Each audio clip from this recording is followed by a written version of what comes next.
আমিও চাই আগামী দিনে তোমার সমস্ত উইশ ফুলফিলড হোক, কিন্তু ইচ্ছে পূরণ তো আর মুখের কথায় হয় না।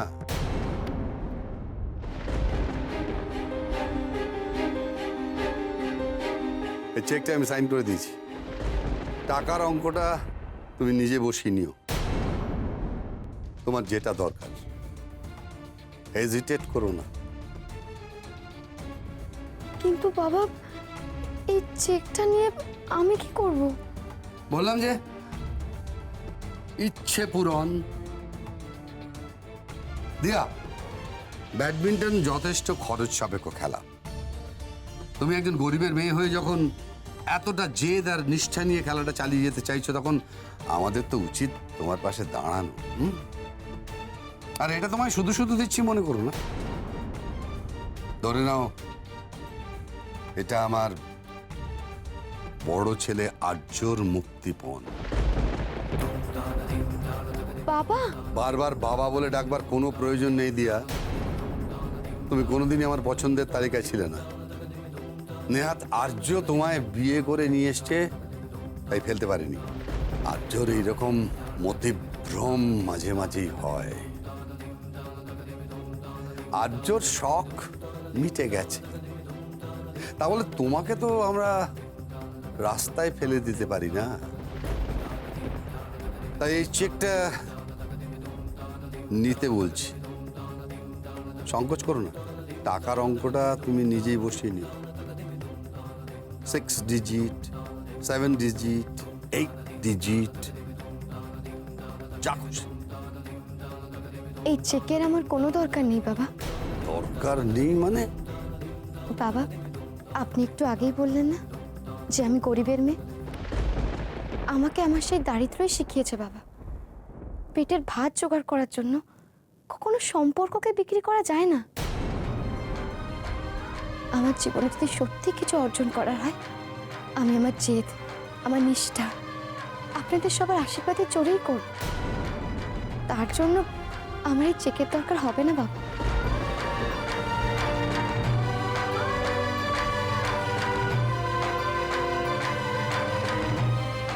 আমি আসছি বাবা।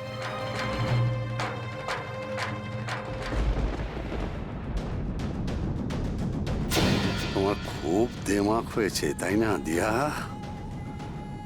কাল যখন সত্যি সত্যি তোমার মাথার উপরের ছাদ আর পায়ের তলার মাটি দুটোই ছিনিয়ে নেব, তখন তোমার এই দেমাক থাকে কোথায় আমি দেখব। আরে কি রে, বসে আছিস কেন? এই তো বলে তোর খিদে পেয়েছে, ওঠ। এরপর তো ভাতে মাছে বসবে, উঠে পড়ছো না? দূর, দেবে তো এই ডাল আর আলু সেদ্ধ। রোজ রোজ আমার এক খাবার খেতে ভাল লাগে না মা। বাবাকে তুমি মাছ আনতে বলতে পারো। ছি, ওরম করে বলে না। দেখতে পাচ্ছ মানুষটা কত কষ্ট করে সবকিছু সামলাবার চেষ্টা করছে। তুমি আচ্ছা ঠিক আছে, আজকে খেয়ে নে। বাবার ভালো বিক্রি হলে আমি বলবো তোর জন্য একটু মাছ এনে দেবে। ওঠ। ও ছোট। হ্যাঁ দিদি। ছোট, এসব মাছ মাংস দুধ ফল এসব খাবার কথা না মাথাতেও আনিস না। ওই যেটুকু না হলে নয় সেটুকুই আনা, আর বাকি পয়সাটা জমা ভাড়ে ফেল। ঠাকুর করে সব হজমি বিক্রি, লজেন্স বিক্রির পয়সা, তোর এসব ব্লাউজের পিস কেটে তার বিক্রির পয়সা, এটা তো কোনো স্থায়ী রোজগারের ব্যবস্থা নয়। কপাল ভালো থাকে সেদিন ভালো রোজগার হয়ে গেল, আর যেদিনকে হবে না সেদিনকে তো ওই উনুনে হাঁড়ি পর্যন্ত চড়বে না। ঠিক বলেছো দিদি, আমি বুঝি। তো ও তো বাচ্চা, ও অত বোঝে না। না না, গরিবের সংসারে অভাবের সংসারে বড় ছোট কোনো আলাদা ব্যাপার নয়। খিদেটা পেট ভরানোটাই হলো আসল, বুঝেছিস? যাকে যাক ওসব কথা। এই দেখ, এই কতগুলো ব্লাউজের পিস আছে, ধর এগুলোকে কেটে রাতের মধ্যে অনেকে দিয়ে দোকানে পাঠিয়ে দিবি, কেমন? আর সব কটা একসঙ্গে দিবি কিন্তু, নাহলে কিন্তু একটা পয়সাও পাবি না। না না, তুমি ভেবো না, আমি সবকটা একসঙ্গে পাঠিয়ে দেবো। এই ওঠ, খেয়ে নে। তখন কত করে তোদের দুজনকে বারণ করেছিলাম, ওরে বড়লোক বাড়ির মেয়েকে বিয়ে দিবি বলে তখন তোদের কি লাফানো, হ্যাঁ? মেয়েকে রাজরানী করতে গিয়ে নিজেরা তো পথে ভিখিরি হলি। যাক বাবা, আমার পক্ষে যতটা সম্ভব আমি করেছি, তোদের মাথা গোজার ঠাইটুকুনি দিয়েছি। হ্যাঁ, কিন্তু এখন নিজেদের রোজগার করে নিতে হবে, নিজেদের খাবার ব্যাপার স্যাপার, বুঝেছিস? সেসব তো আর আমি দেখতে পারবো না। যাই বাবা, আমারও অনেক কাজ পড়ে রয়েছে। ও ছোট, হ্যাঁ এগুলো কিন্তু সময় মতো পৌঁছে দিস, নাহলে একটা পয়সাও পাবি না। না দিদি, মা, আমার মাছ লাগবে না, আমি ডাল আর আলু সেদ্ধ দিয়ে ভাত খেয়ে নেব। কিন্তু মা, তুমি তো দিদিকে একবার ফোন করে সব কথা জানাতে পারো। সুপারম্যান যদি বাবার একটা চাকরি... খবরদার, খবরদার অনি, এসব কথা মনে আনিস না। তোর দিদি এখন একটু ভালো আছে, ভালো থাক। অনেক কষ্ট করেছে ও। ও শুধু ভালো থাক, সুখে থাক, এর বেশি আমি আর কিছু চাই না। মেয়েটার জন্য মনটা বড় কু ডাকছে মনি। কেন বলো তো, কি হই? ও মা, তুমি হঠাৎ চলে এসেছো যে এত তাড়াতাড়ি? কেন গো, কু ডাকছে কেন? কোনো খবর পেয়েছো? কোনো ফোন টোন এসছে নাকি? জামাইয়ের সঙ্গে রাস্তায় দেখা হলো। আর্য, সুপারম্যানের সাথে দেখা হয়েছিল বাবা? যেদিন আমি এ ঘর থেকে আমার সমস্ত জিনিসপত্র নিয়ে ঠাম্মার ঘরে থাকতে গিয়েছিলাম, সেদিন আমি মনে মনে ঠিক করেছিলাম এরপর আমি সেদিনই এ ঘরে ফিরবো, সেদিন আপনি আমার হাত ধরে আবার আমায় এই ঘরে নিয়ে আসবেন। কিন্তু সে তো আর হওয়ার নয়। তাই সব ছেড়ে চলে যাওয়ার আগে শেষবারের মতো নিজেই একবার চলে এলাম।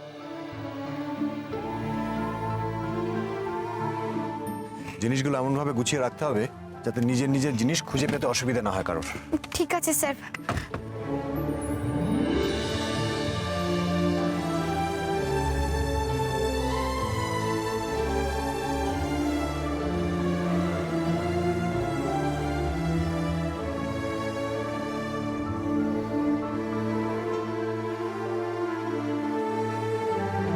দিয়া, আমার তো খেয়াল রাখছো, এতে কিন্তু আমার অভ্যাসটা খারাপ হয়ে যাচ্ছে। এবার তুমি যখন থাকবে না তখন কিন্তু আমার খুব অসুবিধা হবে।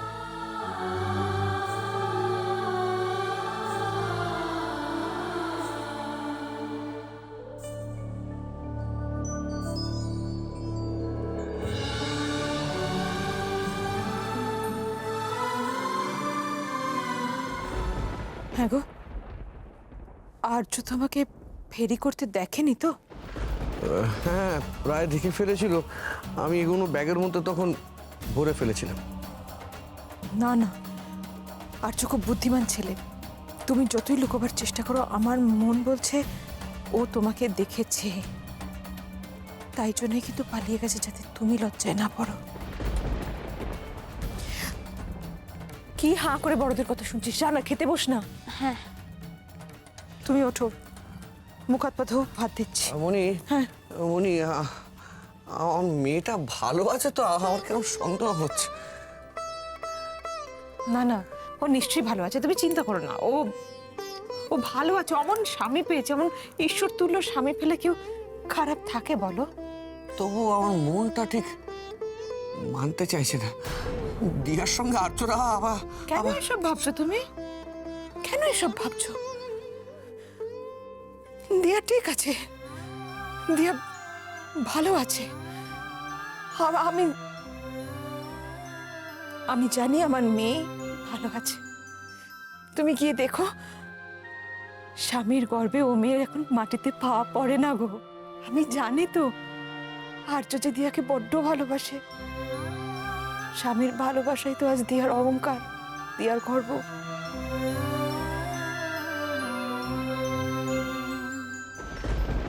আজ পর্যন্ত এই ঘরটা আমারই আছে, আমার আর আমার স্যারের ঘর। কিন্তু কাল থেকে এই ঘরটার উপর আমার আর কোনো অধিকারই থাকবে না। এই ঘরের মধ্যে আমার ওনার কত খুশির মুহূর্ত রয়েছে, কিন্তু কাল থেকে সবটাই স্মৃতি হয়ে যাবে। হোক না স্মৃতি, কত মানুষ তো শুধুমাত্র স্মৃতি আঁকড়ে বেঁচে থাকে। আমিও না সেই রকম ভাবে বাঁচবো? পারবো না আমি? হ্যাঁ বজরংবলী, তুমি বলো না, আমি পারবো না সেরকম ভাবে বাঁচতে? পারবো, নিশ্চয়ই পারবো। ওনার থেকে যখন এত বড় একটা আঘাত সহ্য করতে পেরেছি, তখন আমি নিশ্চয়ই পারবো, নিশ্চয়ই পারবো।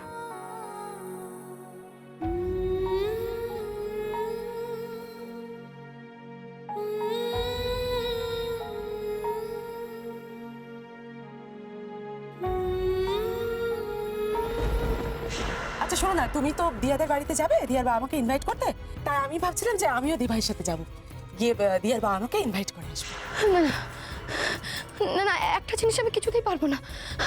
না না, মা বাবার মুখোমুখি হতে আমি কিছুতেই পারবো না, কিছুতেই না। আমার বিয়ে ভেঙে যাচ্ছে এটা ওরা কিছুতেই মেনে নিতে পারবে না। আমার ডিভোর্স হয়ে যাচ্ছে এটা শুনলে তো ওরা ভেঙে পড়বে, শেষ হয়ে যাবে। না না না না, এটা কিছুতেই হতে পারে না। কি করবো আমি এখন, কি করবো?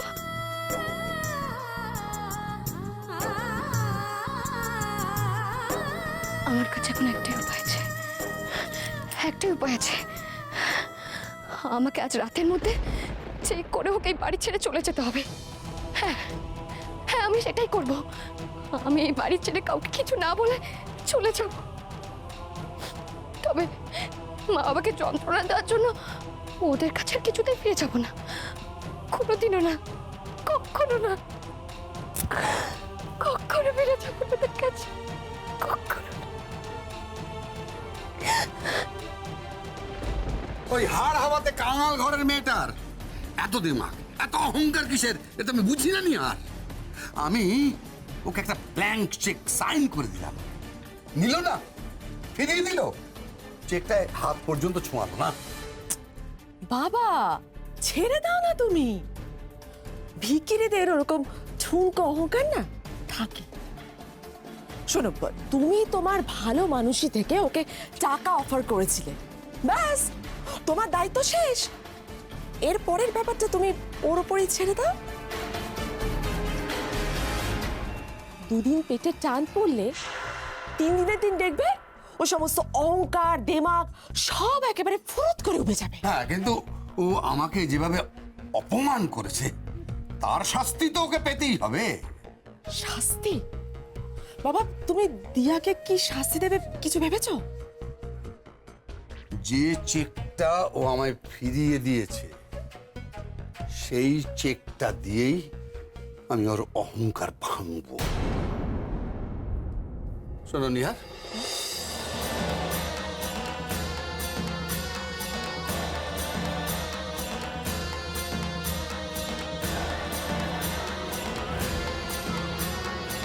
কি হলো? আমার কথা বুঝতে পারছো? ব্রিলিয়ান্ট আইডিয়া বাবা, জাস্ট ব্রিলিয়ান্ট আইডিয়া। কাল এ বাড়িতে দিয়ার বাবা মাকে শুধুমাত্র আসতে দাও, তারপর আমরাও বুঝিয়ে দেব যাদের নুন আনতে পান্তা ফুরোয় তাদের মুখে এই সমস্ত বড় বড় বুলি একদম মানায় না।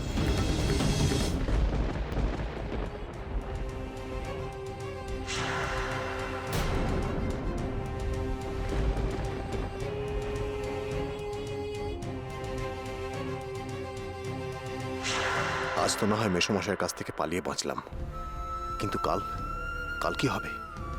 কাল তো আমাকে ওদের মুখোমুখি হতেই হবে, তখন আমি কি করব? না দেখো খোকা, তোমার বোধহয় কোথাও একটা ভুল হচ্ছে। আমি তো লজেন্স বিক্রি করি না। না, আমি তোমাকে রোজ দেখি তুমি এখানে লজেন্স বিক্রি করতে আসো। তারপর মেসোমশাইয়ের যে অবস্থা দেখলাম তাতে তো আমার সত্যিই খুব টেনশন হচ্ছে। চাকরি চলে যাওয়ার পর ওনার কিভাবে দিন গুজারন হচ্ছে সেটা আমার আগে ভাবা উচিত ছিল।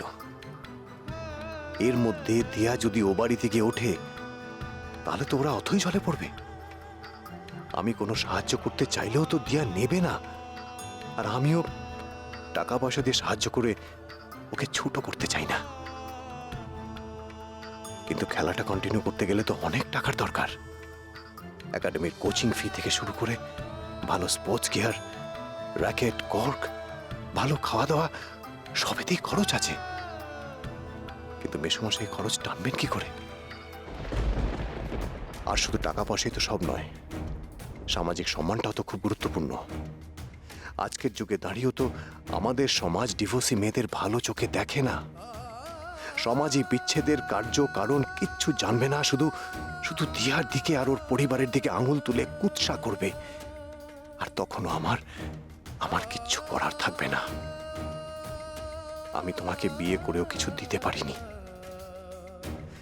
আর বিয়েটা ভাঙার পরেও যে আমি তোমার সব সব স্বপ্ন খুব সহজে পূরণ করতে পারবো তোমায় ভালো রাখতে পারবো, আড়াল থেকে তোমায় আগলে রাখতে পারবো, এমনও তো কোনো আশা দেখতে পাচ্ছি না দিয়া। আমার মনে হচ্ছে I am a total failure, total failure, total failure. এর মধ্যে আবার দিয়াকে ডাকা কেন? ওর রুচির সঙ্গে আমাদের রুচির কোনো মিল হবে? আপনারা ওকে বিয়ের সময় ওই যে গা ভর্তি গয়না দিয়েছিলেন না, আপনি আবার সেই গয়নাগুলোকে ওকে ফেয়ারওয়েল গিফট হিসেবে দিয়ে দেবেন না যেন।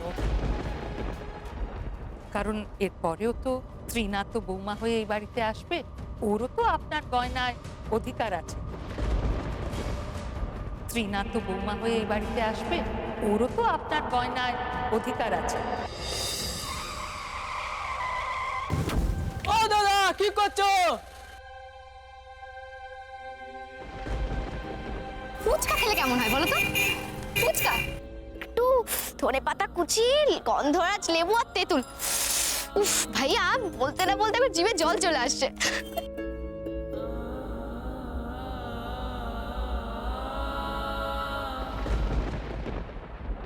মা, আর্যর জন্মদিনে পরবেন বলে আপনার জন্য একটা শাড়ি কিনে এনেছি। দেখুন তো পছন্দ হয় কিনা। তুমি পছন্দ করে শাড়ি কিনে এনেছো, আর সে শাড়ি আমার পছন্দ হবে না? এটা কখনো হয়? খুব ভালো, খুব সুন্দর শাড়ি, খুব পছন্দ হয়েছে। কিন্তু মাগো, এই মনটা যে বড্ড খারাপ লাগছে গো। এই শাড়ি পরে একটু আনন্দ করব, হই হই করব, সেখানেও যেন কোথায় ভাটা পড়ে গেছে। আমারও মনটা খারাপ না, সবসময় খালি মনে হচ্ছে কবে সব ঠিক হয়ে যাবে, কবে বাড়িটা আবার আনন্দে ভরে উঠবে। মাগো, একটা কথা, শোক দুঃখ যাই থাকুক না কেন, যতক্ষণ আমরা সংসারে আছি তখন সংসারের নিয়ম তো পালন করতেই হবে। আর সেই জন্যই কালকে সকালে প্রথম আর প্রধান কাজ হলো তোমার বড় ভাইকে 5 পদ খাওয়ানোর ব্যবস্থা করা। সেটা তো আর ওই রান্নার ঠাকুরকে দিয়ে কি ক্যাটারিং এর ব্যবস্থা করে হবে না? সেই হ্যাঁ, তা তো করতেই হবে। আমি তো ভেবেছিলাম। মা, মা, ওই তো বড় ভাই এসে গেছে। তুই সকাল থেকে কোথায় ছিলি? একটা জরুরি কাজে বেরিয়েছিলাম। মা, বাকিরা সবাই কোথায় গো? মেঘ, বৃষ্টি, রক্তিম, নিখিল, এরা সবাই বাড়িতে আছে তো? আমার একটু দরকার আছে ওদের সঙ্গে। তিস্তা আর নিহার তো শ্বশুর বাড়িতে গেছে নেমন্তন্ন করতে, আর তোর বাবা একটা কাজে বাইরে বেরিয়েছেন। বাকিরা নিখিল, রক্তিম, ওরা সব বাড়িতেই আছে।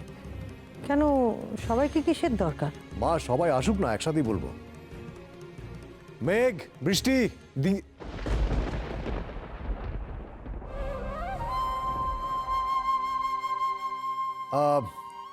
নিখিল, রক্তিম, তোরা একটু নিচে আসবি, তোদের সাথে আমার একটু দরকার আছে।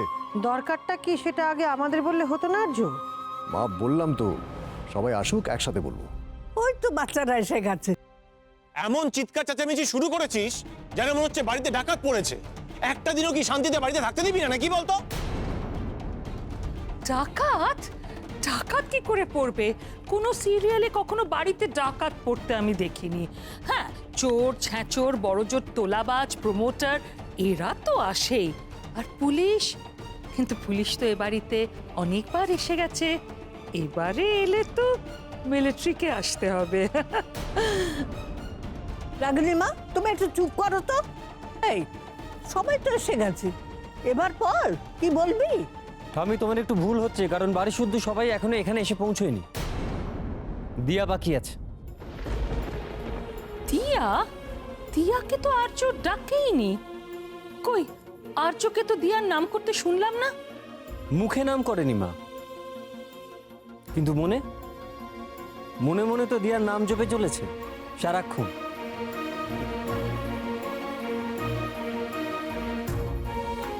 মা, আমার কি মনে হচ্ছে বলো তো, এই যে বড়দা ভাই চেঁচামেচি করে আমাদের সকলকে এখানে নিয়ে এলো না, এটা আসলে ছেলে ভোলানো।